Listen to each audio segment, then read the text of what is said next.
중국 지방정부들이 부동산 시장을 활성화하기 위해 고강도 부동산 규제를 해제하고 있습니다.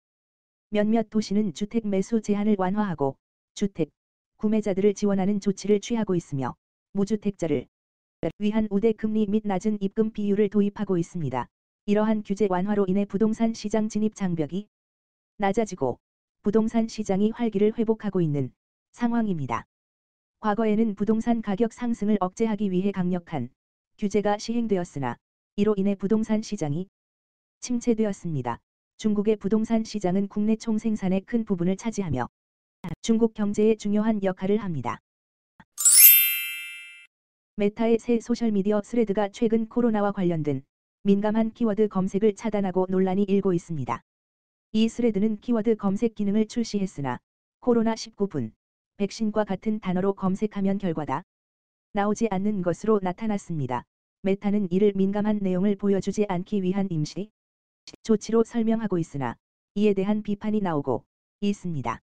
미국에서 다시 확산되고 있는 코로나19에 대한 정보를 차단하는 것이 공론화되고 있으며 메타의 콘텐츠 관리 능력에 대한 의문도 제기되고 있습니다.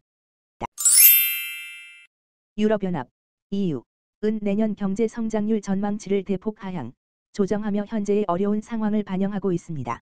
이로 인해 경제 내수 부진과 높은 금리 등으로 어려움을 겪고 있으며 폭염, 산불, 홍수와 같은 극단적 날씨로 인한 삼중고도 경제에 큰 위협을 가하고 있습니다. 이로 인해 유로존의 경제 성장률은 낮아지고 독일과 네덜란드 등 주요 국가의 전망치도 하락했습니다. 물가 상승과 경제 불확실성도 문제로 지적되며 관광업계도 고온과 장마로 어려움을 겪고 있습니다. 이와 관련하여 유럽 여행이 줄어들고 있으며 지구 온난화로 인한 침식과 산불 등은 관광업을 더욱 위축시킬 수 있습니다. 농작물 피해도 우려되며 물가 상승률도 낮춰집니다. 미국 주요 은행의 수석 이코노미스트들은 연방준비제도 페드가 금리를 내년에 1%포인트 인하할 가능성이 크다고 전망하고 인플레이션 완화 대신 경제 성장이 둔화하고 실업률이 상승할 것으로 예측했습니다. 이러한 전망은 미국은행연합회 에버 경제자문위원회에서 나온 것으로 JP모건 체이스, 모건 스탠리, 웰스파고 등의 이코노미스트 14명이 참여하며 연준에 제공됩니다. 위원장은 인플레이션에 대한 우려가 낮아져 연준의 긴축 기조가 마무리될 것으로 생각한다고 말했으며 이와 관련한 결정은 다음 주 연방공개시장위원회 FOMC 회의에서 이루어질 것으로 예상됩니다. 지난주에 우려를 불러일으켰던 국제 유가가 이번 주에도 상승을 이어가고 있습니다. 뉴욕 상업거래소에서 10월 인도분 서부 텍사스 산원유 WTI 선물 가격은 87.29달러로 장을 마감했으며 런던 아이스 선물 거래소에서 11월 브렌트유 선물 종가는 90.64달러였습니다. 이로 인해 WTI와 브렌트유 가격은 한국 시간 기준으로 각각 87.30달러와 90.61달러에 거래되고 있습니다. 이러한 상승은 사우디아라비아와 러시아의 추가 감산 발표와 리비아의 원유 생산 중단 등 공급 감소 우려와 관련이 있습니다. 하지만 투자자들은 기술적 지표를 고려하여 가격 하락 가능성에 대비하고 있습니다. 미국에서는 현재 가계 자산이 역사적으로 최대치를 기록하고 이는 주식시장과 주택 가격의 상승으로 인한 것으로 알려졌습니다. 2분기 동안 가계 자산은 4% 증가하여 154조 3천억 달러에 달했습니다.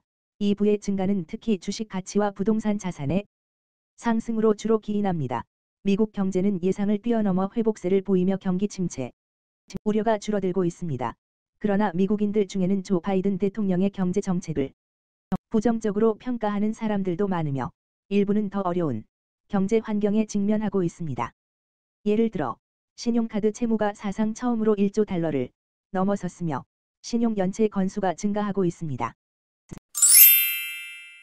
JP모건 체이스의 CEO 제이미 다이먼은 미국 경제 호조가 오랫동안 지속될 것이라는 믿음은 큰 실수일 수 있다고 경고했습니다.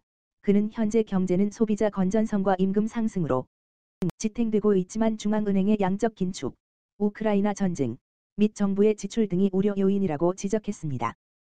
또한 부동산과 자동차 대출에서 우려되는 부분이 나타나고 있다고 언급했습니다. 다이먼 CEO는 자본 확충을 위해 주식을 낮은 수준으로 매입하고 있다고 밝혔으며 미국 감독 당국의 자본 규제 강화에 실망을 표명했습니다. 그는 중국과의 관계 악화도 위험 요소 중 하나로 언급했습니다. 따라서 JP모건의 중국 사업 전망은 불확실하다고 봤습니다. 비트코인은 최근 3개월 동안 25,000달러 아래로 하락하며 지속적인 하락세를 보이고 있습니다. 미국의 가상화폐 거래소인 코인베이스에 따르면 현재 비트코인 가격은 25,089달러로 이전 날보다 2.81% 하락했습니다. 이로써 6월 15일 이후 처음으로 25,000달러를 밑도는 수준이 되었습니다. 이 하락은 미국의 기준금리 상승과 SEC에 제출된 현물 비트코인 ETF 승인 지연으로 인해 모멘텀이 부재한 결과입니다. FTX 거래소와 그 계열사의 파산 소식도 하락을 가속화시켰습니다. FTX는 자산 매각을 위한 법원 승인을 요청하였으며 이로 인해 매각 가능성이 높아졌습니다. 빌 게이츠와 일론 머스크의 관계가 틀어진 결정적 이유는 게이츠가 테슬라 주식을 공매도한 것 때문이었습니다. 게이츠는 기후 변화와 자선 활동을 논의하고자 머스크를 만났으나 머스크는 테슬라에 투자하면 더 많은 일을 할 수 있다고 주장하며 거절했습니다. 게이츠는 여러 번 제안했지만 머스크의 부정적인 반응에 질렸고 머스크 역시 게이츠를 비판하며 관계가 악화되었습니다. 두 사람은 환경 문제와 기술에 대한 다른 견해를 가지고 있으며 게이츠는 머스크를 비판하기보다 호의적인 입장을 취하고 있습니다. 이 관계는 머스크의 테슬라 주식 공매도와 함께 여러 이슈로 악화되었습니다.